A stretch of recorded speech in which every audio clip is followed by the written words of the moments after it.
Hello, vinyl community. Hello, Newman.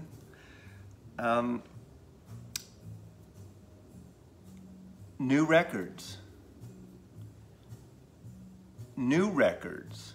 Not those used, smelly, mildew things you pull out of the used bins and you pull the record out and all the histamines and mold and mildew kind of goes up into your nose, into your eyes, and you get a headache and your eyes water, and you have to basically, if you end up buying that record, you have to sort of isolate it and stick it away for, put it in some kind of chamber and put a hazmat suit on and wash it before you even get it anywhere near your turntable or your family or your friends or anything. So this is new records that I purchased over the last month or two. A number of them were waiting when I got back from my weeks-long road trip. While we're listening to this, I'm playing this magnificent album, not a new record by any stretch of the imagination, but it's the Horlis. You know I trip over my lips all the time. The Horace Parlan Quintet with Tommy Turrentine and Stanley Turrentine. So the Turrentine brothers, trumpet and tenor sax, Horace Parlan, fabulous piano player, George Tucker on bass, and Al Harwood on drums. This is a Music Matters Jazz edition that I believe came out about 4 or 5 years ago. And I think, I'm not sure, but I think there's a Blue Note 80 edition of this coming on the horizon. And if there is, and I can't confirm that right now because I don't have my list in front of me, but definitely pick it up. This is what's playing in the background. It's a beautiful, gorgeous record. No mildew, no mold. In fact, I could just sit here and breathe this in all afternoon. But again, as you know, like the Tone Poets, the Music Matters Jazz has these fabulous Francis Wolff photographs on the gatefold. It's called Speaking My Piece, Horace Parlan Quintet. So that's what's going on in the background. Now, some of these records are brand new releases. So I don't always see a lot of a new release section. Everyone's always like showing their crate digging, musty, mildewy finds. And I don't want to have a headache right now. I've had a rough couple of weeks or a couple of months. Actually, I'm fine, but but right off the top, I'm starting with this record. Now, I haven't read any reviews on this record, but Chrissie Hynde, you know Chrissie Hynde from the Pretenders. And I would say, Richard Riley, you need to buy this album now because you're the king of women vocalists and everything. And you obviously know the Pretenders and Chrissie Hynde. Now, this is one of those things where an artist, goes out of her box and goes into a different genre and tries something different. Doesn't always work. I think this is fabulous. My guess is the reviews are going to be hot and cold on this, just depending. People, hipster reviews like Pitchfork and even Rolling Stone and anywhere else you read. But this is a Maslow recommendation. And let me give you a little background, or not even background, but I want to read the last paragraph of a liner notes on the very back, written by Chrissie Hynde last year. I'm not going to read the whole thing about this, but she writes this: Jazz got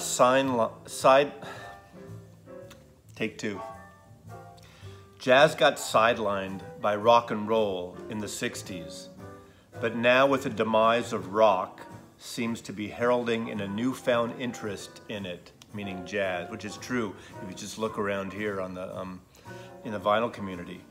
It is the most creative and innovative musical forms of the 20th century, referring to jazz.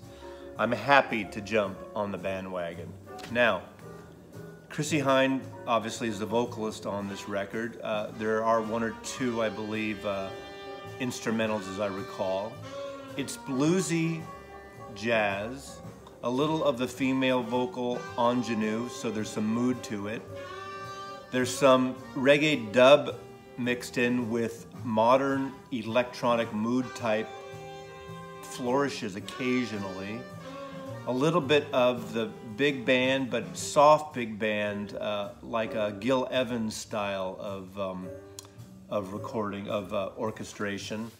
And just, I mean, it's basically called Valve Bone Woe. Basically a quote that her brother, who's a jazz aficionado, I believe a jazz musician too, kind of used to tell Chrissy about. So it's called With the Valve Bone Woe Ensemble, which is basically a series of, you know, violins, violas, cellos, baritone snacks, baritone, not snacks, baritone sax, clarinet, flutes, alto, baritone, and then Marius de Vries, who I believe is the producer of this record, did synthesizers on piano, and the main band is Ian Thomas on drums, Liren Donin on bass, James Walburn guitar, David Hartley piano and Rhodes, and Elad Guta on keyboards, guitars, trumpet, bass. She does do some cover things which may surprise you. Caroline No, the Beach Boys, Brian Wilson song. Frank Sinatra songs, Antonius Carlos Jobim just covers a Mingus. Nick Drake's song, Riverman Naima by John Coltrane. Hello Young Lovers by Oscar Hammerstein and Richard Rogers. No Return, Ray Davies. There's an incestuous connection there between Chrissy and Ray Davies of the Kinks. But gorgeous record. I think 90% of it works. I mean, all of it works. Her voice is as good as it gets. It's up there, it's wonderful. It's, I think it's a highly recommended. Beautiful package, beautiful design. And Valve Bone Woe is a Mazzy recommendation. Now, some of it's a little low key, so it's a mood record. I mean, you could put it, I almost wanted to say Julie London a little bit, but it doesn't quite go in that sultry Julie London, ingenue, romantic, come fuck me kind of music. And I'm sorry to say that, but that's kind of what, hey, you know, that's what it's about. That's mood stuff was kind of about the sensual, sexual healing and foreplay type music back in the 50s and early 60s.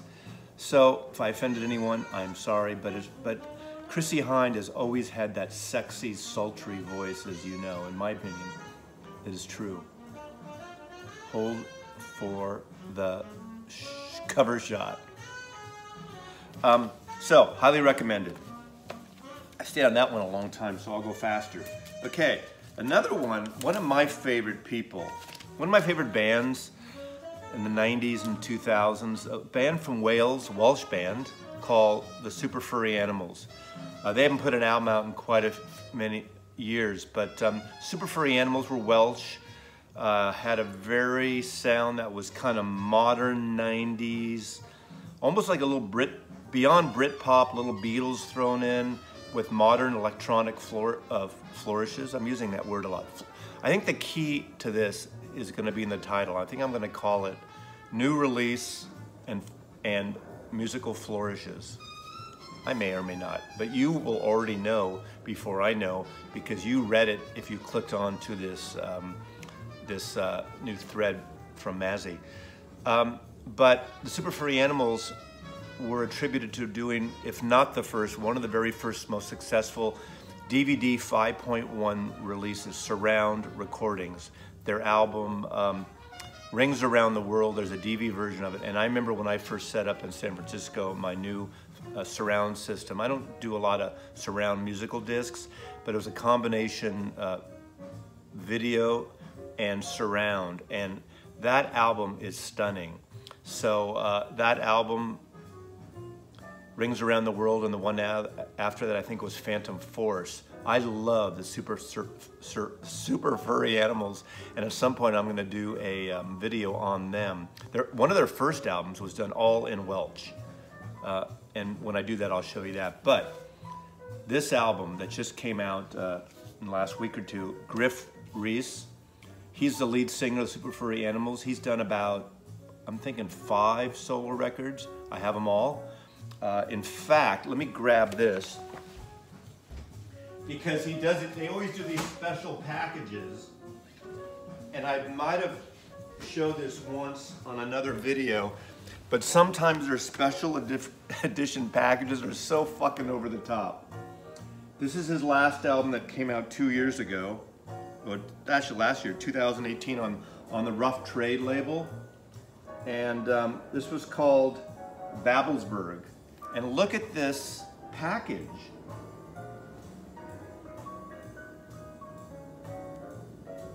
I love that illustration, but it's basically the album in here. And you can't, I mean, technically maybe you should fold it in half, but you can't really fold it in half because it's not scored to fold it in half. But beautiful record, very melodic with modern flourishes. Registered trademark, Mazzy says flourishes today in every record. But this is the new one. I've hardly listened to it yet. I've heard a couple of tracks and I'm really enjoying it. He does some modern flourishes and you know, it's rock, but it's got funky, got some electronic stuff, but really cool voice. Anyway, I saw Super Furry Animals 3 times live, and twice they actually brought in their surround system, speakers in the back of the hall. Saw them at the Fillmore, saw them at Bimbo's 365 Club in San Francisco, and one other venue I don't recall. I've seen Griff twice solo, including a in-store Amoeba many years ago, maybe 10, 15 years ago. But another new wonderful release that doesn't smell, it smells good, not mildewy. I smell spheres and cones.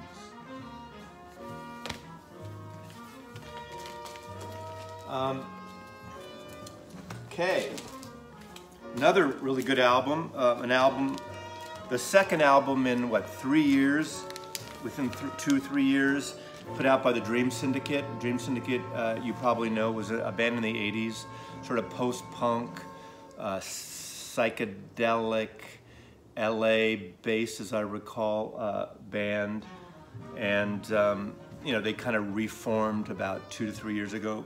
I saw, they did a KEXP radio live performance. Also saw them at the Tractor Tavern last year, and they're great. And this is actually better than the last record from last year, but it's really good. It's got a kind of ongoing, you know, psychedelic guitars with a modern take, a modern more flourishes. No, quartet. What else can I say? Anyway, it's on Anti Records, Dream Syndicate. Maslow recommends it. All you psych people. There's a million fucking psych people in the VC, right? Psych this, psych that, you know? As I said before, in my day, we didn't call it psych. It was psychedelic. We didn't just say psych this, psych that. What the fuck is that about? Psychedelic. Come on. It's like when people use my first name and call me Norm. I'm not Norm, I'm Norman. Actually, I'm Maslov and Mazzy, but I hate that kind of thing. Now, you can love her or hate her, but this is a stunningly beautiful album. Lana Del Rey's NFR. Lana Del Rey, NFR. I love this kind of stuff because I like that really kind of soft, moody, kind of atmospheric vocals and music. Very reminiscent to something that, you know, David Lynch would use in every single one of his movies, especially Twin Peaks. With Julie Cruz, it's that kind of feel. You know her, you know, she's not as manufactured as the current crop of pop ingenues. I think, in my opinion, she takes control. Her records aren't made by committee like all the pop divas of today, in my opinion. And what's great about this NFR, which is the name of the record, at least that's what you see here, the name of the album is actually called Norman fucking Rockwell. Norman fucking Rockwell. And I tell you, I got sucked. The songs are Norman fucking Rockwell, Fuck It, I Love You, Mariners Apartment Complex, Venice Bitch. Now, Venice Bitch is the song that got me hooked into this record. There was a video, God, maybe 4 or 5 months ago already, and I loved it. So, this is a Maslov recommendation. I think, again, Richard Riley, who loves the women vocals, would like this record. It's not, you know, it's not your over-the-top produced AM pop for the streaming crowd, in my opinion, and I really like it. So, is there any kind of, anyway, you get the idea. Picture the boats, picture the things, but it's parental advisory, explicit content, Norman fucking Rockwell. I guess I could change my name to Norman fucking Maslov. Maybe I could legally change that. And anyway, okay, another one. Great packaging, kind of cool album. Been a favorite of mine. He mixes it up again. Him, them, whatever it. Bon Iver, Ivor, party of 5, your table is ready. Bon Iver, cool packaging. Again, a not smelly, mildewing new record.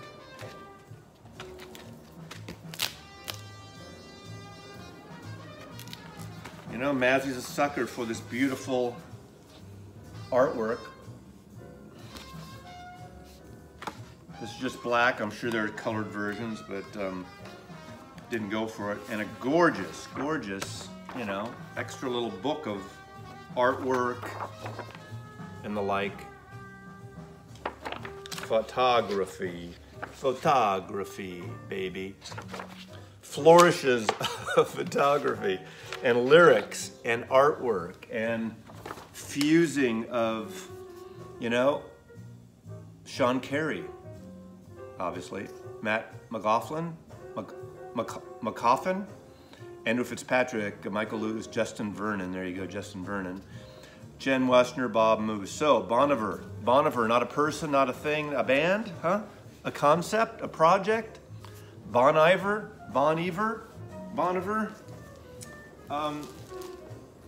Okay, just a few more things.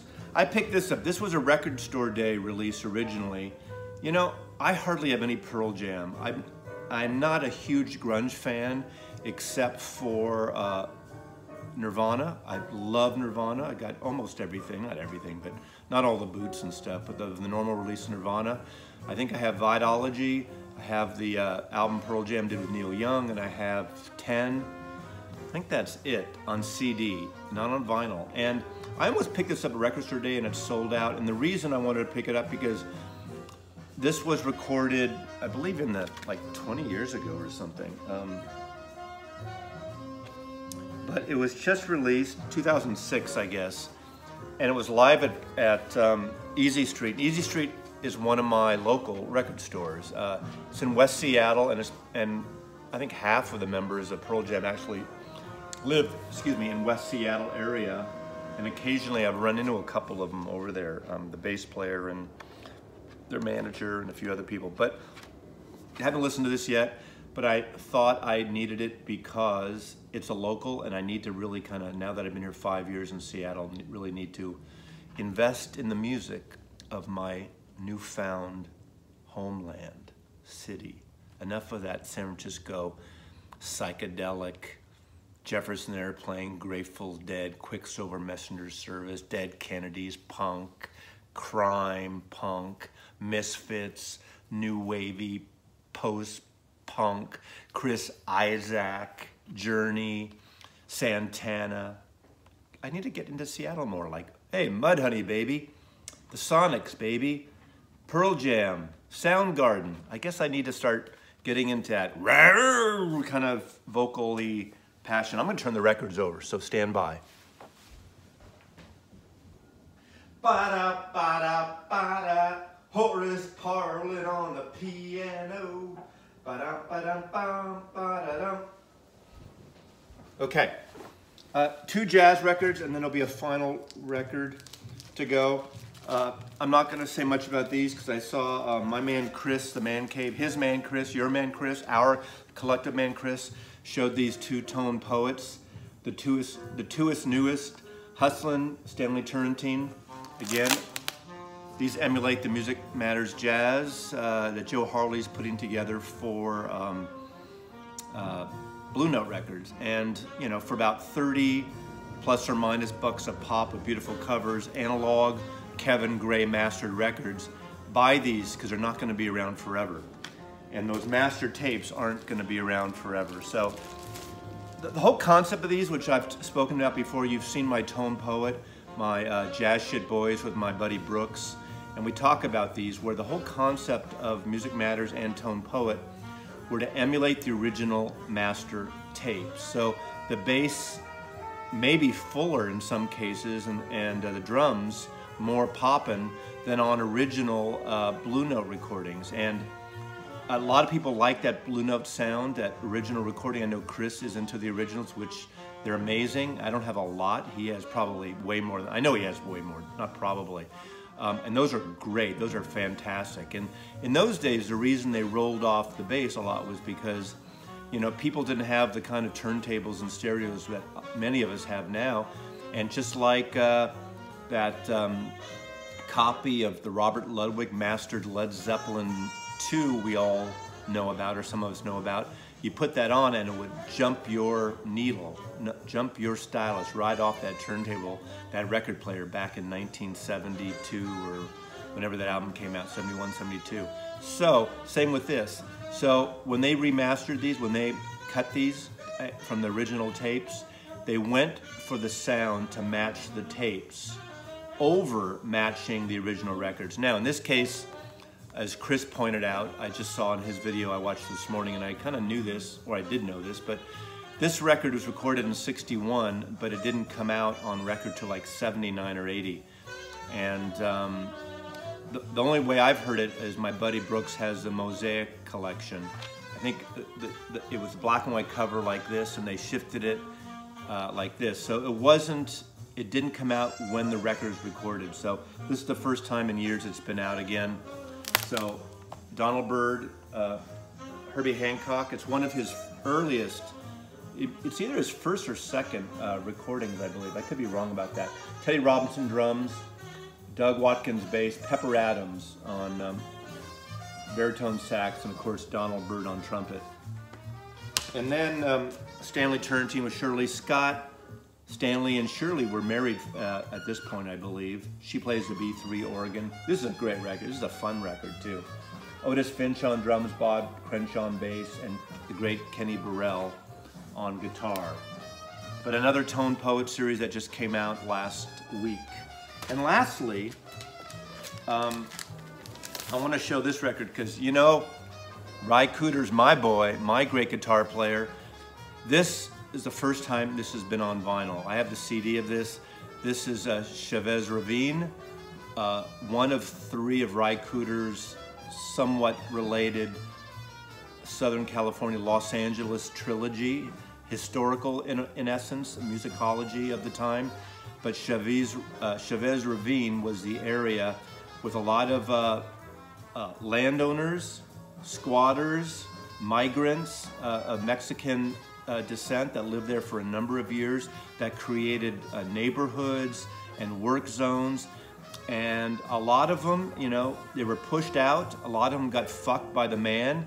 There was deals made and promises broken, a combination of politics and greed. And they basically bulldozed homes and businesses and a lot of other things. And it's more complicated than, you know, build a wall fucking bullshit. But that's where they built Dodger Stadium.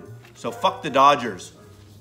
But anyway, this is a beautiful set. First time on vinyl. Again, I've had the CD, I know it.